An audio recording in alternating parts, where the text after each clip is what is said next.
Right now, as you are watching this, instruments buried deep in the ground across 5 American states are recording something that has seismologists quietly worried. Missouri just logged a cluster of small tremors that geologists say is unusual for the region. Arkansas recorded ground deformation that GPS stations hadn't picked up in over a decade. Tennessee's monitoring network flagged a stress pattern shift beneath the Mississippi River basin, and researchers at 3 separate universities published findings this year saying the pressure along this fault system may be building faster than previously modeled.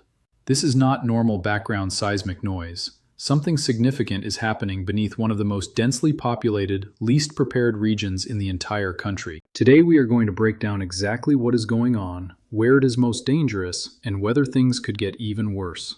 No guessing, no dramatizing, just the facts, the science, and the real stakes. Drop a comment right now. Have you ever personally felt an earthquake, even a small one, somewhere you never expected to? Tell me where you were and what it felt like. If you want to be the first to know every time something major happens, subscribe. It is completely free. A thumbs up also helps enormously. Let us go for 5,000 likes on this one so the algorithm actually shows it to people who need to see it. Now, let us get into it. Most Americans have never heard of the new Madrid Seismic Zone, and that is exactly the problem. It does not sit along the Pacific coast where everyone expects earthquakes. It sits in the middle of the country, stretching from northeast Arkansas through the Missouri boot heel, into western Tennessee, and up into southern Illinois and Kentucky, running roughly beneath a 150-mile stretch of the Mississippi River Valley. On the night of December 16, 1811, this fault system produced one of the most powerful sequences of earthquakes in recorded American history. The first shock struck at around 2 in the morning near Blytheville, Arkansas, an event modern scientists estimate at magnitude 7.5 to 8. Eyewitnesses, mostly frontier settlers and river traders, described the ground rolling in visible waves, like water, for what felt like minutes. Survivors described the Mississippi River appearing to flow backward as sections of riverbank collapsed into the channel, throwing up walls of water that swamped flatboats anchored for the night. Church bells rang in Boston, over 1,000 miles away, set swinging by ground motion that had traveled almost the entire width of the continent. Chimneys cracked in Washington, D.C., sidewalks buckled in Charleston, South Carolina. President James Madison reportedly felt the shaking inside the White House itself. Within about 6 weeks, at least 3 more earthquakes above magnitude 7 struck the same region, on January 23 and February 7, 1812. The February event, centered near New Madrid, Missouri, was so violent it created temporary waterfalls in the Mississippi River and permanently altered the landscape, forming Reelfoot Lake in Tennessee almost overnight as the ground sank several feet and river water rushed in to fill the depression. Eyewitness accounts from river pilots describe entire islands vanishing beneath the water and new ones appearing where none had existed the day before. Sand blows, geysers of liquefied sand and water erupting through cracked ground, covered farmland across multiple counties, some of them still visible to geologists today, more than 2 centuries later, as pale scars in aerial photographs of Missouri and Arkansas cropland. The total sequence produced somewhere between 2,000 and 5,000 aftershocks over the following year, according to historical seismic reconstructions. An aftershock sequence so prolonged that residents of the region reportedly grew accustomed to sleeping outdoors, rather than risk being caught inside a collapsing structure. To put the scale of that sequence in context, modern seismologists comparing historical accounts, felt reports, and physical damage patterns rank the New Madrid sequence among the most powerful to strike the continental United States in the last several hundred years, rivaling or exceeding some of the largest California earthquakes on record, despite striking a region most Americans today would never associate with serious seismic risk. Contemporary newspapers as far away as New England describe the ground motion as strong enough to stop clocks, crack plaster, and send livestock into a panic. Because the region was so sparsely populated in 1811, the frontier settlement of New Madrid itself held only a few hundred residents. The human toll was comparatively small by modern standards.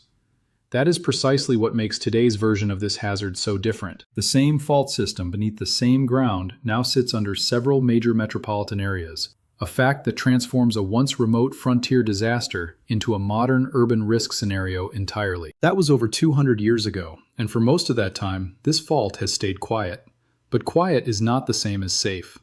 Geologists point out that the region has actually experienced several smaller reminders in the interim. A magnitude 5.4 struck near Charleston, Missouri in 1895, damaging chimneys and cracking building facades across several towns. A magnitude 5.2 rattled southern Illinois in 2008, felt as far away as Milwaukee and Atlanta, cracking windows and knocking items off shelves across a multi-state area, though causing no major structural collapse. These smaller events don't rewrite the historical record of what the fault is capable of, but they do serve as a reminder that the system beneath this stretch of the Mississippi Valley has never gone fully dormant.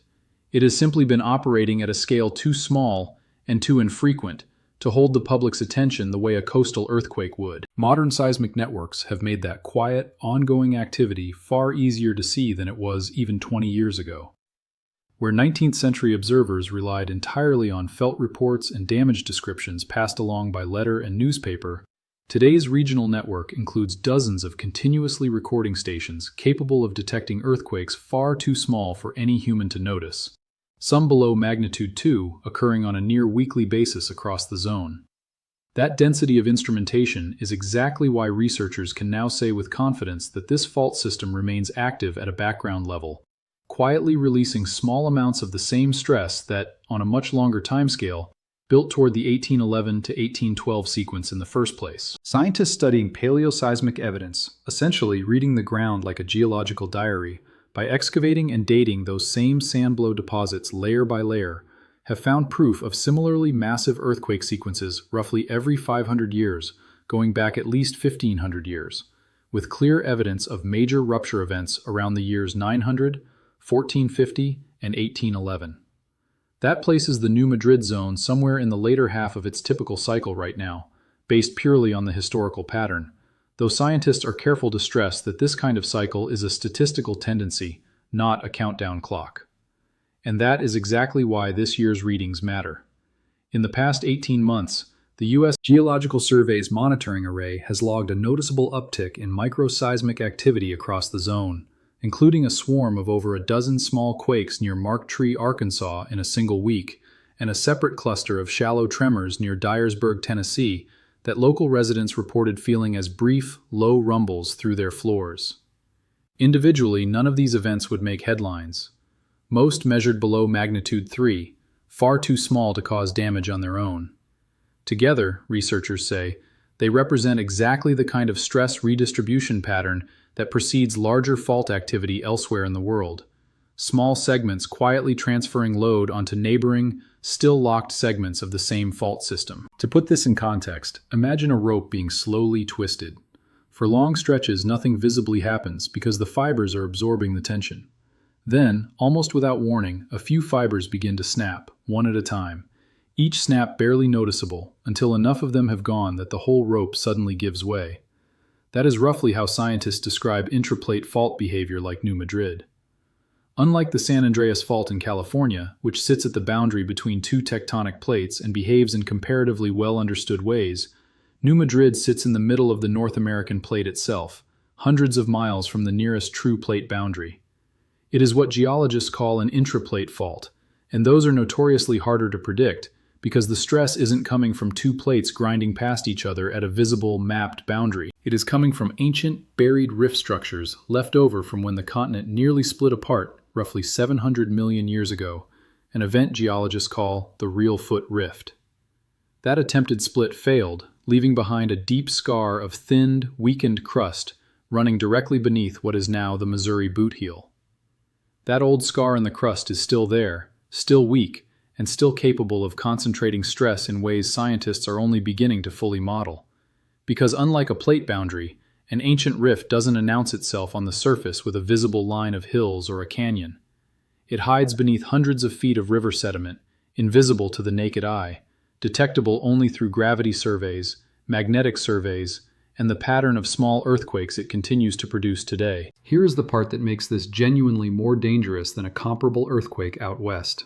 Because the rock beneath the central and eastern United States is older, colder, and denser than the fractured rock of the West Coast, seismic waves here travel much farther before losing energy. Scientists call this efficient wave propagation, and it means a magnitude 6 earthquake in California might be felt strongly for 50 or so miles around the epicenter, with shaking dropping off relatively quickly as it crosses the many small fault fractures riddling the western crust.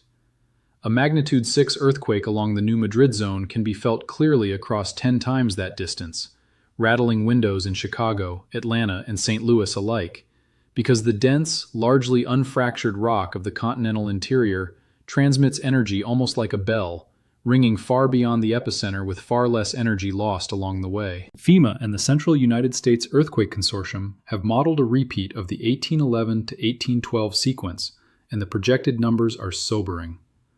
Hundreds of billions of dollars in damage, tens of thousands of damaged or destroyed buildings, disruption to critical infrastructure, including pipelines and rail lines that carry a significant share of the nation's fuel and freight, and damage extending across 8 states, because so much of the region's building stock, especially older masonry construction in cities like Memphis and St. Louis, was never built to modern seismic code.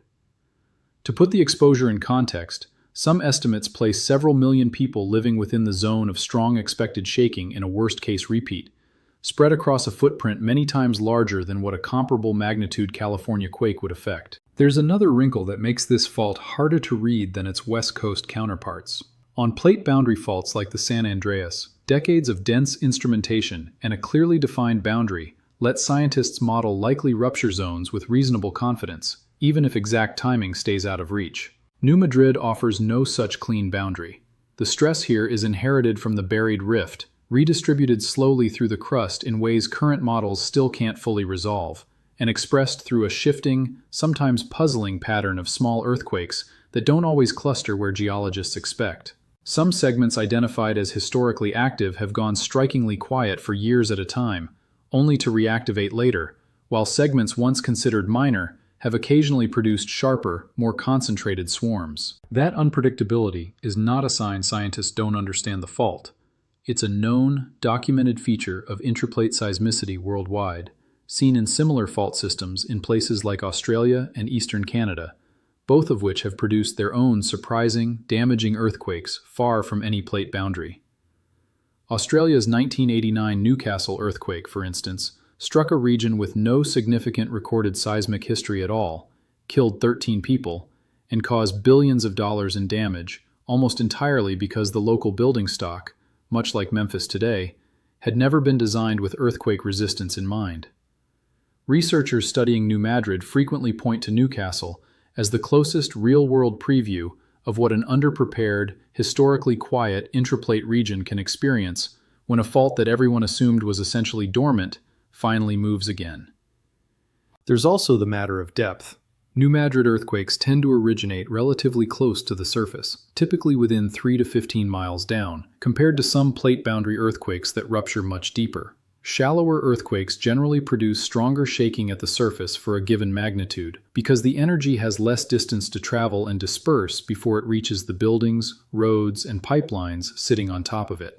Combined with the efficient, far-traveling wave propagation of the region's old, dense crust, that shallow depth is part of why relatively moderate magnitudes here can produce shaking intensities that punch well above their numerical weight. Soil conditions compound the problem further. Much of the region sits atop thick layers of unconsolidated river sediment, sand, silt, and clay, deposited over millennia by the Mississippi and Ohio rivers, rather than the solid bedrock that underlies much of the American West. Soft sediment amplifies shaking, sometimes dramatically, the same way a bowl of gelatin wobbles more than a block of stone when both are struck with equal force. Engineers refer to this as site amplification, and it's a well-documented factor in why certain neighborhoods within the same city can experience meaningfully different shaking intensities during the exact same earthquake, depending entirely on what sits beneath their foundations. These are not just geological events, they are human experiences. And the difference between how two places handle the exact same hazard reveals everything about survivability. Consider Japan, a country that has spent decades building one of the most earthquake-aware societies on Earth. Strict building codes updated repeatedly since the 1980s, constant public earthquake drills starting in elementary school and repeated annually for entire working lives, base-isolated foundations in major hospitals and government buildings, and an early warning system that can give residents crucial seconds of notice before major shaking arrives, enough time to stop a train, shut a gas valve, or duck under a desk. When a magnitude 9 struck offshore in 2011, catastrophic as it was, the vast majority of structural collapse deaths came from the tsunami, not the shaking itself, because the buildings were engineered to survive exactly this kind of stress. Entire high-rises in Tokyo, more than 100 miles from the epicenter, swayed for minutes without a single structural failure, footage that stunned engineers around the world at the time. Now consider Memphis, Tennessee, a city of roughly 600,000 people sitting close to the new Madrid Zone, where seismic building codes were only meaningfully strengthened in the 1990s, meaning a huge portion of the city's schools, hospitals, and homes predate any earthquake-specific construction standard at all. Unreinforced masonry, brick and stone held together with old mortar and little else, remains common in older neighborhoods, in downtown commercial buildings, and in some of the region's oldest school buildings, structures that perform reliably in wind and rain, but are among the most dangerous building types on Earth when the ground itself starts moving sideways. There was no alert, no warning, and in many cases no design consideration for this kind of event at all when these structures went up, because for most of the 20th century, this part of the country simply wasn't treated as earthquake country by builders, insurers, or code writers. Millions of people across this region are, in effect, living, working, and sending their kids to school on top of a hazard the built environment around them was never designed to survive. The difference between Japan's outcome and a projected New Madrid outcome is not luck. It is investment, preparation, and physics working in a community's favor instead of against it. Japan spends billions annually on seismic retrofitting and enforcement precisely because its population has never been allowed to forget the risk. The central United States, by contrast, has gone so long without a major rupture that entire generations have grown up with no lived memory of the hazard at all. And that collective forgetting is, according to several risk researchers, itself part of the danger. A region cannot budget, retrofit, or drill for a threat its residents don't believe applies to them. That gap is exactly what regional emergency planners have spent the last several years trying to close, with mixed success, given competing budget priorities, aging infrastructure needs across the board, and a public that, understandably, does not think of Missouri and Arkansas as earthquake country. It's worth pointing out that this isn't a story of American failure versus Japanese success in some simple sense. The United States has, in other seismic regions, made real investments. California's building codes and early warning system, Shake Alert, represent some of the most advanced earthquake engineering anywhere in the world. The imbalance is specifically regional. Resources, research funding, and public attention have concentrated for decades on the coasts, where the hazard is visible, familiar, and politically easier to justify spending on. The central United States, despite hosting one of the most historically significant earthquake zones on the continent, has consistently ranked lower in that funding conversation, in part because the last major event happened before photography, before the telephone, before almost every institution now responsible for managing the risk even existed. Out of sight, in this case, has meant out of budget. Some cities have started closing the gap. Memphis and Shelby County have retrofitted a number of critical facilities, including sections of the fire and police infrastructure over the past 2 decades, and building code updates adopted since the 1990s now apply to new construction across the region. But retrofitting is slow, expensive, and politically difficult, especially for older schools, historic downtown buildings, and private homes, where owners are rarely required, and often can't afford, to bring a structure up to modern seismic standards. The result is a patchwork, pockets of meaningfully improved resilience sitting alongside enormous stretches of legacy construction that would perform very differently in the exact same earthquake, a variability that emergency planners describe as one of the hardest parts of modeling the region's true risk. Hospitals illustrate the stakes especially clearly. A functioning hospital network is the single most critical piece of infrastructure in the immediate aftermath of any major earthquake, and several studies commissioned by regional planning bodies have flagged aging hospital wings across the New Madrid footprint as a particular point of concern, precisely because a facility that suffers even moderate structural damage can be forced offline at the exact moment the surrounding community needs it most. Newer wings built to current code sit, in some cases, directly attached to older sections that predate any seismic design standard at all, a mismatch that engineers say could complicate emergency response inside the very buildings meant to lead it. So what are scientists actually watching next? Keep an eye on the swarm activity too. Researchers monitoring the zone say the number and clustering of small earthquakes matters less than their depth and their proximity to previously mapped fault segments. Current instrumentation from the Center for Earthquake Research and Information at the University of Memphis has identified at least 3 segments of the broader fault system that show elevated microseismicity: the Blytheville segment, the New Madrid North segment, and a lesser-known section near Marianna, Arkansas, that has drawn increasing attention in the last 2 years as dense new sensor networks have come online across the region. Each of these segments has ruptured before, according to the Paleoseismic record, and each is capable of doing so again independently, which is part of what makes forecasting the next event so difficult. A future rupture doesn't have to repeat the full 1811 to 1812 sequence to still cause serious damage. A single moderate segment letting go could be more than enough. If future activity begins to cluster and migrate along these segments in a way that mirrors the lead-up documented before other major intraplate earthquakes worldwide, that would represent a meaningful escalation from where things stand today. Scientists generally do not conclude that a major earthquake is imminent based on this kind of activity alone. There is currently no scientific evidence that a large New Madrid rupture is about to happen in the immediate future. Prediction at that level of precision remains outside the reach of modern seismology anywhere on Earth, in California, in Japan, or here.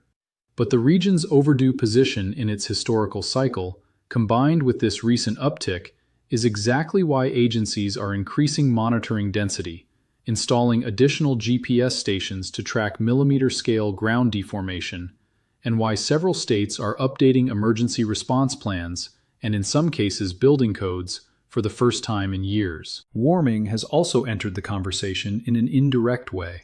Some researchers are examining whether changing Mississippi River flow patterns and groundwater levels could subtly influence stress loading on shallow fault segments, though this remains an active and still developing area of research rather than settled science. There's also a quieter, less headline-friendly risk scientists are increasingly focused on: liquefaction. The same sandy, water-saturated river sediment that produced those dramatic sand blows in 1811 hasn't gone anywhere. It still underlies huge sections of the Mississippi and Ohio river valleys, and it still behaves, under strong enough shaking, less like solid ground and more like a liquid, capable of swallowing building foundations, buckling roads, and rupturing buried pipelines even in areas relatively far from the epicenter.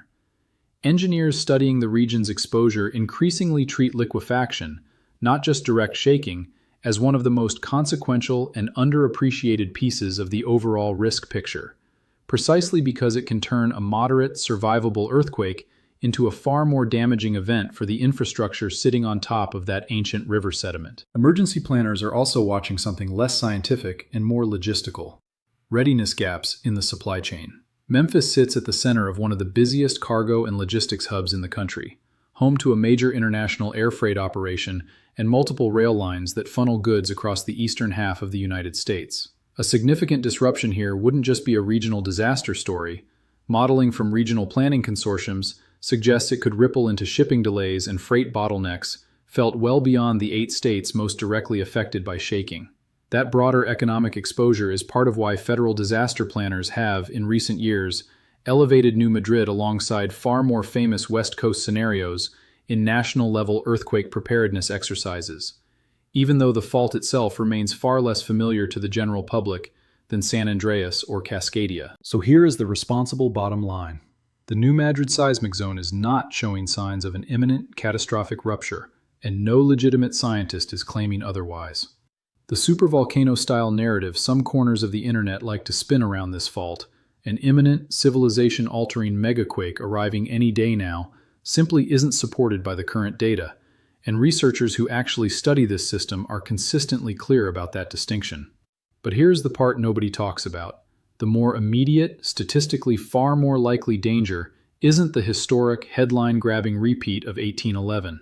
It's the moderate, magnitude 5 to 6 event that could strike with no warning at all, in a region full of older buildings, and disrupt a section of the country's infrastructure most people don't even realize runs directly through this fault zone. Events at that scale happen somewhere along this system on a far more frequent timescale than the great 1811 to 1812 style sequences. And it's precisely that moderate, statistically nearer-term scenario that regional emergency planners spend most of their actual working hours preparing for, not the historic worst case. That distinction matters because it changes what preparedness should actually look like for the millions of people living across this footprint. It isn't about bracing for a single mythic megaquake.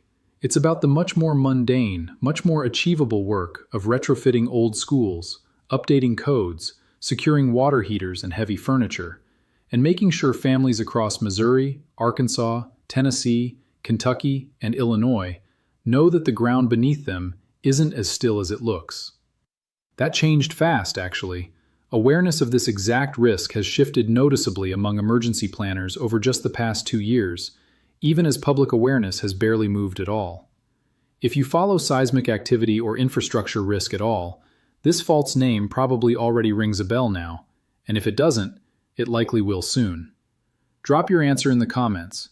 Have you ever felt shaking somewhere you assumed was earthquake safe? Let us go for 5,000 likes if you want more documentaries like this one on America's overlooked natural hazards, seismic risk, and disaster preparedness. Let us go. See you in the next one.